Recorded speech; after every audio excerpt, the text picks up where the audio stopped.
The latest survey on household spending shows 30% of Australian families are overburdened with debt as housing and education costs rise.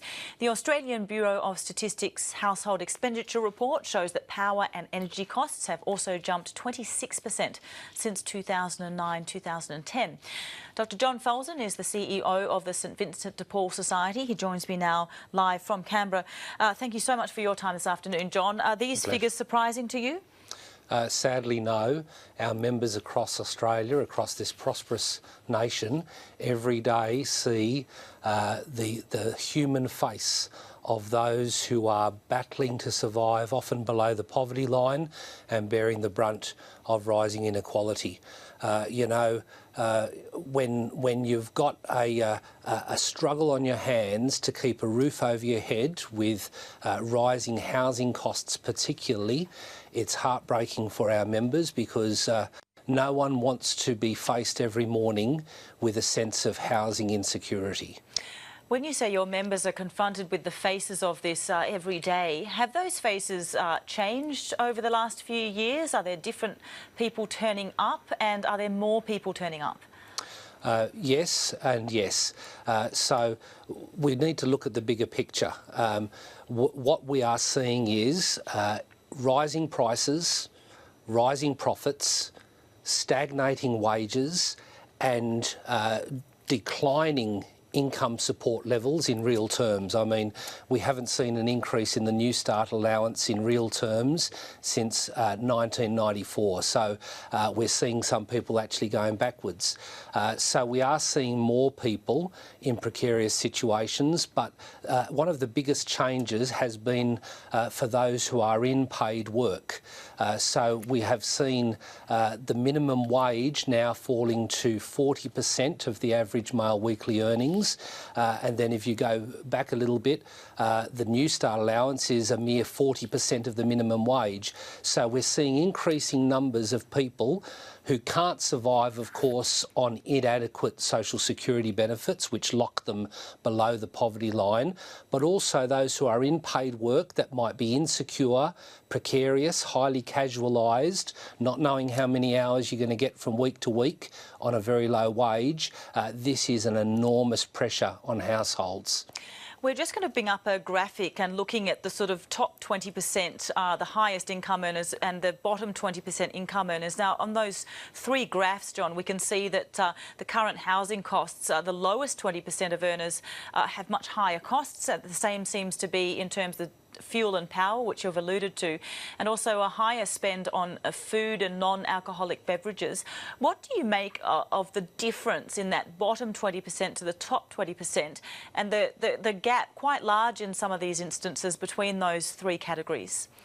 Look, it's such a great example of the fundamental injustice within our current system, where you have people who have to manage with very meagre resources being disproportionately impacted by rising costs, particularly in those areas of housing, of energy and domestic fuel, and of food. Essentials, we're talking about essentials. So in a country as wealthy as ours, you would think that it would be a priority for government, if it can't control prices, then at least to ensure that people have adequate incomes and a sense of security so that nobody misses out on those fundamentals of life: a place to live, a place to call home, a place to learn, a place to heal, a place to work, and for those who cannot work, an adequate income that doesn't leave people battling to survive below the poverty line. In terms of that response from government, if you were looking at those figures, apart from that ethical and sort of moral aspect that you referred to there, John, what is the knock-on effect of embedded poverty, unable to make those next bill payments, anxiety around bills coming through from the school because there's a camp coming up and you can't send your kids there. What's the kind of knock-on effect of this that a government might look at and go, you know, if we don't fix this now, financially it's going to cost us X amount more in future? Absolutely. The knock-on effects are absolutely enormous, not just in those human and, as you put it, ethical terms, but in economic and social terms. You know, the buck stops somewhere. And, you know, the government is very keen to put the blame on people's shoulders and say, well, if you are not rich, you only have yourself to blame. If you are unemployed, we will go after you, we will persecute you, we will drug test you, we will income manage you, when in fact the problem isn't managing income but the adequacy of the income. So we have this very vicious discourse which blames people for their own exclusion. In the meantime, what are the knock-on effects? Well, if you can't afford to keep a roof over your head and you and your family are plunged into homelessness, that is an enormous cost to society, to the economy, and of course to the lives of those directly affected. If a child is unable to count on housing security and access to education, well, what are the effects for their future?